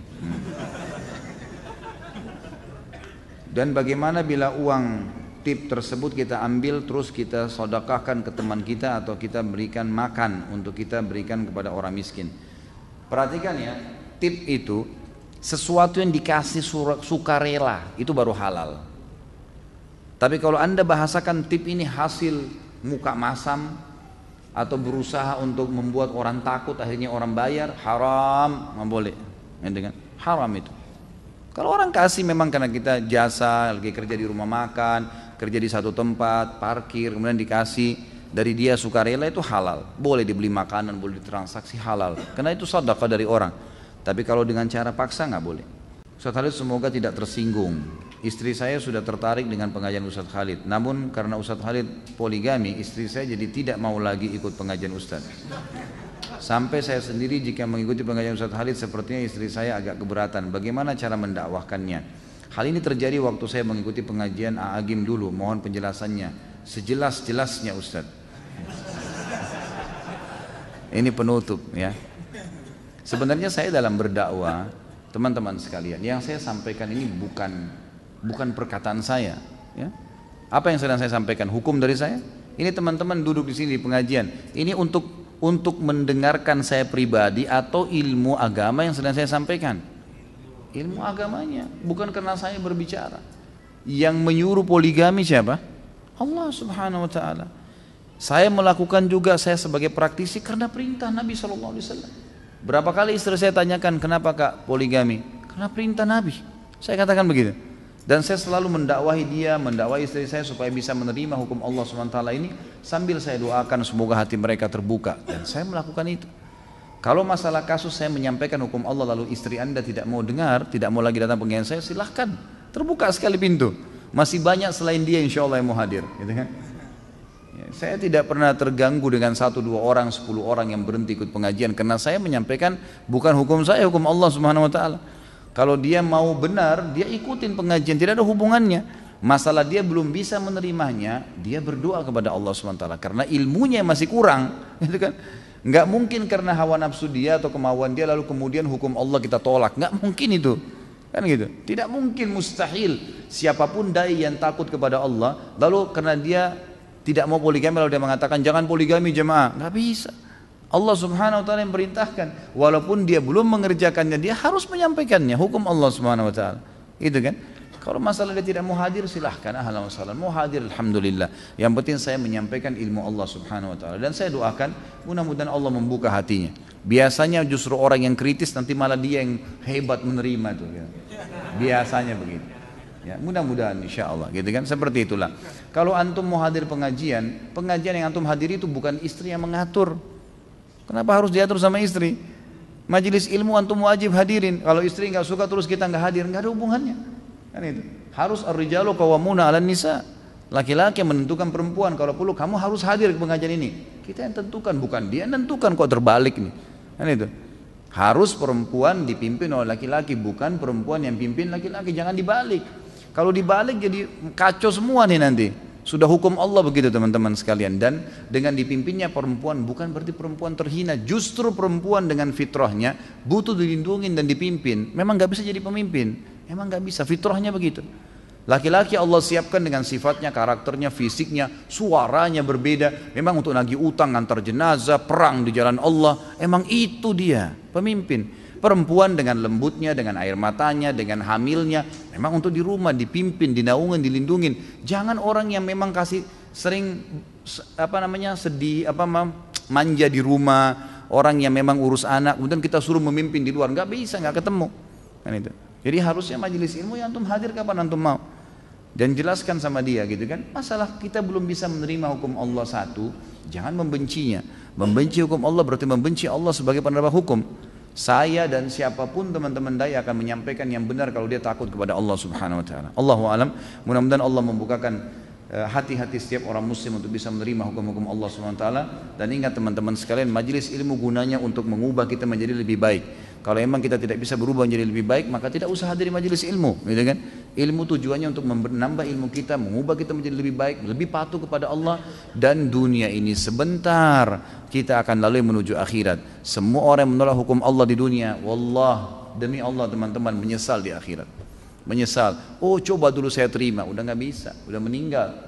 Allah yang terapkan, tidak mungkin salah hukum Allah SWT. Kita yang harus bisa adaptasi. Kenapa Allah buat Ramadan sebulan ya? Allah maunya begitu, patuh. Kenapa nggak sehari aja Ramadan ya? Allah maunya begitu. Kenapa asar 4 rakaat ya, duhur 4 rakaat? Kenapa nggak digabung aja jam 2 sekali 4 rakaat? Loh Tuhan, kamu maunya begitu. Kitanya harus belajar, gitu kan?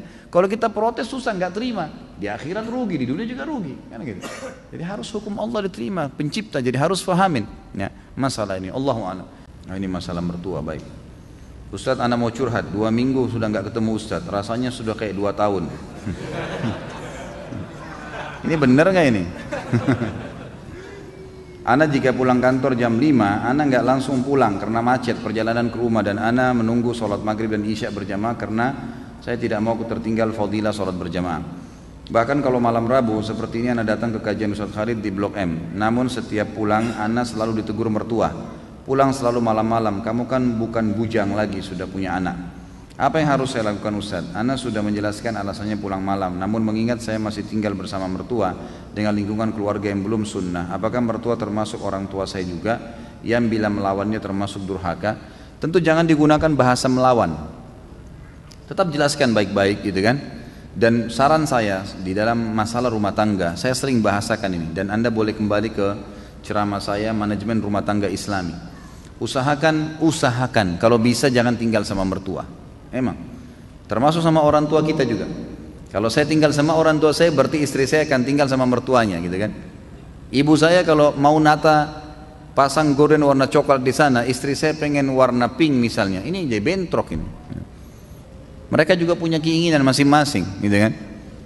Sama halnya terbalik juga begitu. Kalau seorang laki-laki numpang di rumah mertuanya, di rumah orang tua istrinya, maka ini juga sama. Tentu ayahnya, mertua laki-lakinya punya keinginan tertentu, juga ibunya, mertuanya pengen keinginan tertentu, pengen masak tertentu, dia pengen makan yang lain. Saran saya Allahu alam, lebih baik pindah walaupun kos, ya, semampunya. Kontrak nggak apa-apa, belajar mandiri itu lebih baik. Ini pertama, karena kita kalau rumah tangga sendiri pertama lebih sesuai dengan syar'i. Karena memang di zaman Nabi SAW pun orang kalau menikah itu tidak tinggal sama mertua, tidak tinggal sama orang tua, mereka pindah. Walaupun itu pas-pasan gitu kan. Kemudian yang kedua, kita leluasa mengatur waktu. Saya juga pernah bahas dalam manajemen rumah tangga Islami, tidak bolehnya orang tua berintervensi lagi ke ada anak-anak. Ini teman-teman sekarang mungkin masih seumuran kita sekarang tahap punya mertua dan orang tua. Mungkin nanti satu waktu kita akan sampai pada tingkat level mereka. Kita akan punya anak-anak nanti. Jadi Anda kalau punya anak-anak nanti, kalaupun mereka sudah menikah, jangan pernah intervensi ke dalam, nggak boleh. Kecuali anak-anak kita minta tolong atau kita lihat kemungkaran. Tapi kalau ada perempuan sengaja datang atau laki-laki sengaja datang sebagai orang tua atau mertua, datang, kamu masain apa anak saya hari ini, kamu kenapa begini, rumahmu kenapa begini, ini nggak boleh dalam Islam, haram. Nggak boleh, diharamkan. Ulama mengatakan haram hukumnya orang tua yang sengaja datang ke rumah anaknya lalu mengatur-ngatur rumahnya, nggak boleh. Padahal itu orang tuanya, nggak boleh dia. Gimana caranya? Rumah tangganya orang nggak boleh lagi dicampur. Kecuali kita lihat kemungkaran, salah, emang begitu. Kan itu. Pernah ada terjadi malah mertua datang ke rumah anak mantunya mau kerja dilarang kerja, nggak boleh kerja kamu hari ini. Ini aneh, kenapa nggak boleh kerja ibu? Wah, pokoknya nggak boleh kerja, gitu kan? Hari ini di rumah saja. Gantian sama istri melihat anak-anak, nggak bisa ini, gimana caranya? Cari nafkah wajib, Allah yang wajibkan, ketemu haknya Allah yang wajib dengan, apalagi ini mertua kedudukannya bukan seperti orang tua. Orang tua aja nggak boleh diikutin kalau melanggar, mencari nafkah wajib, harus memang kewajiban gitu kan, Allah bebankan itu. Maka harus kita faham masalah-masalah seperti ini. Saran saya yang pertama adalah coba kalau bisa pindah tempat. Dengan santun tentunya, jangan memahami bahwasanya harus langsung spontanitas segala, tidak. Bahasakan baik-baik, ajak istri, komunikasi baik-baik, supaya bisa nggak kalau kita rumah tangga sendiri, saya ingin lihat kamu masak sendiri, saya ingin lihat kamu tata rumah sendiri, dibahasakan baik-baik insya Allah. Kemudian juga bahasakan baik sama mertua, terima kasih saya sudah numpang selama berapa waktu di sini, saya bisa nggak mau mandiri insya Allah. Bukan saya bisa ya, saya akan mandiri, langsung dibahasakan to the point, saya akan mandiri biar saya juga merasa bisa ya berkorban buat buat istri saya dan seterusnya gitu kan. Jadi seperti itu yang kita lakukan, Allah alam. Kalau tetap masih tinggal kemudian posisinya seperti ini, jelaskan apa adanya argumentasinya, karena memang saya ikut pengajian dulu dan saya merasa ada ketenangan. Kalau belum pun marah ya sudah, wa idza khatabahumul jahiluna qalu salama. Tadi saya bilang para ulama memaknakan kata-kata jahilun di sini adalah orang yang emosional, orang yang mau egoismenya besar, mau memaksakan pada pendapatnya. Qalu salama, ya udah diam aja, udah dia ngomongnya, udah selesai, udah begitu saja. Saya tahu seorang ikhwah, mertuanya setiap datang pasti ngoceh, ribut di rumahnya. Yang dia lakukan adalah diam. Udah selesai ibu, alhamdulillah, udah dia berdiri. Akhirnya mertuanya malu sendiri gitu kan. Apakah Ustaz Khalid keturunan orang Arab? Nah. Banyak teman anak keturunan Arab di Indonesia, jika ditanya dalam hal pernikahan, mereka mengatakan tidak boleh menikah dengan selain keturunan Arab, misal dengan pribumi dan lainnya. Dan harus menikah dengan keturunan Arab juga dengan alasan agar keturunannya atau marga Arabnya tidak hilang atau terputus. Apakah benar demikian adatnya? Jika demikian, anak orang pribumi tidak mungkin mendapatkan kesempatan mendapatkan orang keturunan Arab. Ini orang baru ikut pengajian apa nih? Karena wanita keturunan Arab biasanya cantik-cantik. Lanjutnya saya nggak usah baca ya. Dan kalau laki-laki tampan seperti Ustadz katanya. Ini saya nggak tambah ya.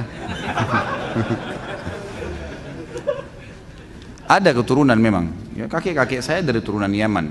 Tapi saya sudah pernah bilang teman-teman sekalian. Semua ini marga-marga, suku-suku, bahasa, warna kulit, paras wajah, semua ini adalah variasi kehidupan yang Allah buat. Kita semua dari Adam dan Hawa, gitu kan? Semua dari Adam, tidak ada yang keluar dari Adam dan Hawa. Cuman Allah dengan kemahakuasaannya menunjukkan kebesarannya. Lalu kemudian Allah yang menamakan ini dengan suku-suku tertentu. Itu dulu yang pertama. Dan dalam Islam tidak ada rasisme. Nggak ada dalam Islam, saya Arab, saya Indonesia, saya bule, saya ini, tidak ada dalam Islam semua itu. Karena kata Nabi SAW, la farqa baina Arabin wa ajamin illa bittaqwa. Nggak ada perbedaan antara Arab dan orang ajam selain Arab kecuali dengan ketakwaan. Tidak ada sama sekali, itu memang sudah jelas satu. Jadi itu asasnya, kita Muslim tidak ada bedanya. Dan sudah cukup kalau masuk dalam saf sholat, mau orang Arab, mau orang bule, mau orang Afrika, sama semua masuk saf, gitu kan. Nggak ada bedanya, jenjang sosialnya, ekonominya sama. Dan saya sudah pernah sampaikan teman-teman sekalian, hati-hati dengan fanatisme rasisme ini ya, itu nggak boleh sama sekali.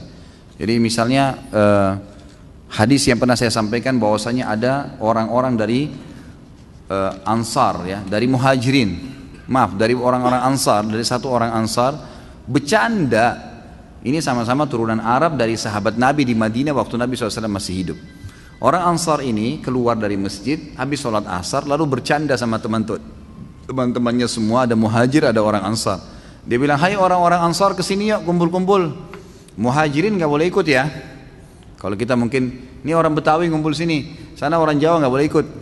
Misal contoh, bercanda. Nah orang-orang Muhajir ini juga dengar teman-temannya orang Ansar bercanda, dia juga bercanda. Ayo Muhajir kesini yuk, Ansar gak boleh ikut-ikut ya, gitu. Sambil ketawa-ketawa mereka gitu. Subhanallah, dengan hikmah Allah Nabi SAW pas keluar dengar itu. Dikatakan dalam hadis Bukhari, raut wajah beliau berubah. Lalu beliau mengatakan, da'ha fa innaha mumtinah. Segera berhentikan ini karena ini penghancuran. Gitu kan? Dalam hadis yang lain dikatakan, tinggalkanlah karena ini yang membinasakan kalian. Enggak ada dalam Islam itu. Gitu kan? Ini penting. Termasuk di dalamnya masalah pergaulan, pertemanan, patokannya ketakwaan, pernikahan, semua itu. Cuma memang dalam Islam khusus masalah pernikahan kita tidak dipaksa, gitu kan? Boleh menikah dengan siapa saja, tetapi ada anjuran dalam Islam untuk menikah dengan sepadan namanya. Sepadan itu sekufu. Kufu itu bisa masuk juga maknanya sama makanannya, sama bahasanya, ya gitu. Sama poster tubuhnya, ya, mendekati warna kulitnya, itu semuanya itu namanya kufu. Kata Nabi SAW begini, wa ankihul akfa aminkum, menikahlah dan terimalah lamaran orang yang sepadan dengan kalian. Sepadan ini maknanya luas ya, maknanya luas. Saya pernah berikan contoh waktu saya ceramah di Makassar. Ada kurang lebih pertanyaan, bagaimana kalau kami orang Bugis atau orang Makassar ini menikah dengan orang Jawa Ustaz? Sama-sama Muslim, sama-sama Indonesia, tapi tradisi kami berbeda, gitu kan? Tradisi teman-teman di Jawa lain, teman-teman di Sulawesi lain. Ini dalam Islam dibolehin enggak nih? Kalau kami nggak mau nikah sama orang Jawa, saya jawab, itu boleh dalam Islam. Kalau kita khawatir ada perselisihan yang akan terjadi, karena beda tradisi. Walaupun kita disatukan di bawah naungan Islam, tapi boleh kalau mau nikah. Boleh tidak menikah, boleh menikah. Itu hak mereka memilih. Masalah dia nanti menikah boleh, tapi ingat menikah dengan orang yang berbeda tidak sekufu dengan kita. Misal orang Indonesia nikah sama orang bule, ini hidup di alam mana, makanannya lain, cuaca biasa negaranya berbeda, kemudian kita juga terbiasa dengan makanan, terbiasa dengan pakaian dan seterusnya, lalu menikah. Bolehkah sama-sama Muslim? Boleh, tapi ingat kita harus butuh ekstra, ada ekstra adaptasi, ya? Harus adaptasi dengan makanannya, dengan kebiasaan keluarganya, hal-hal yang mubah dalam Islam, maka itu harus ada adaptasi. Kalau bisa silahkan, gitu kan? Kalau tidak maka lebih aman orang yang sepadan. Tapi boleh, bukan tidak boleh. Kita lihat Nabi SAW waktu di zaman beliau itu ekspansi Islam sudah ada ya. Tapi rata-rata istri beliau dari orang-orang Arab di Madinah dan di Mekah, gitu kan? Ada Maria Kipti dari Mesir, tapi satu orang itu. Artinya boleh, bukan tidak boleh. Tetapi berarti kita harus punya ekstra. Ini kalau memang berbeda sama sekali ya. Lain kalau kayak misalnya dibahasakan tadi sama akh yang bertanya. Ada turunan Arab kayak saya dan teman-teman yang lain, soalnya tinggal di Indonesia. Sudah sebahasa, sudah sama-sama sama cuacanya, sama keadaannya, maka tidak ada masalah. Dan orang-orang yang fanatisme seperti ini sebenarnya tidak benar, gitu kan? Mengatakan kami turunan Arab tidak boleh nikah kecuali dengan orang Arab, itu pemahaman agama nggak benar. Bilal radhiyallahu anhu dinikahkan oleh Nabi SAW dengan Zainab, gitu kan? Salah satu wanita yang terkenal dari orang Mekah, tuan istrinya Bilal itu. Dulu bisa membeli Bilal di zaman jahiliyah. Zaid bin Haritha dinikahkan juga dengan Zainab, yang lain juga ada wanita namanya Zainab. Dua-dua wanita terkenal, orang-orang dari Muhajirin yang terkenal di Mekah. Jadi kayak istri wanita pejabat, tapi dinikahkan oleh Nabi SAW. Karena dianggap mereka akhirnya sudah kufu masuk ke Islam, sudah sama-sama tinggal di Madinah, sudah saling mengerti, nggak ada masalah. Jadi fanatisme sepertinya tidak benar, gitu kan? Tapi jangan juga kita menggunakan bahasa-bahasa yang tidak santun. Misal begini, mentang-mentang saya bukan orang Arab kamu nggak mau, itu nggak boleh ya. Mentang-mentang saya bukan orang Jawa kamu nggak mau. Jadi kita seperti menjatuhkan dia seakan-akan harus kamu terima. Belum tentu kan gitu. Karena bisa saja kita juga nanti tidak sekufu. Nanti gini, ada orang, saya kasih contoh yang lain. Ada orang sekolahnya terlalu tinggi, si laki-laki atau si perempuan, menikah dengan orang yang tidak berpendidikan misalnya. Dan ini nanti mungkin bisa masuk tapi harus ekstra adaptasi. Karena retorika bahasa berbeda, ini berbeda memang nggak bisa gitu kan. Maka akan sulit. Ada bisa tapi adaptasi ekstra. Beda dengan orang kalau sudah satu bahasa dari satu kampung sama makanannya. Kita sebutin makanan apa dia sudah paham. Ya, udah langsung tahu kan berbeda. Ini sudah lebih paham. Ini kan lebih enak masuknya tapi tetap boleh, bukan tidak boleh. Dan saya bilang teman-teman saudara turunan Arab atau turunan yang lain, seperti ini fanatisme nggak boleh dalam Islam, tidak boleh. Tapi kalau ada orang yang melamar, dia lihat takut anaknya nggak sekufu, dia punya hak untuk itu. Misal orang ini memang terlalu jauh, tidak mengerti sama sekali keadaan keluarga itu, boleh. Dari manapun dia punya hak untuk itu. Ini mesti difahamin. Allahu a'lam.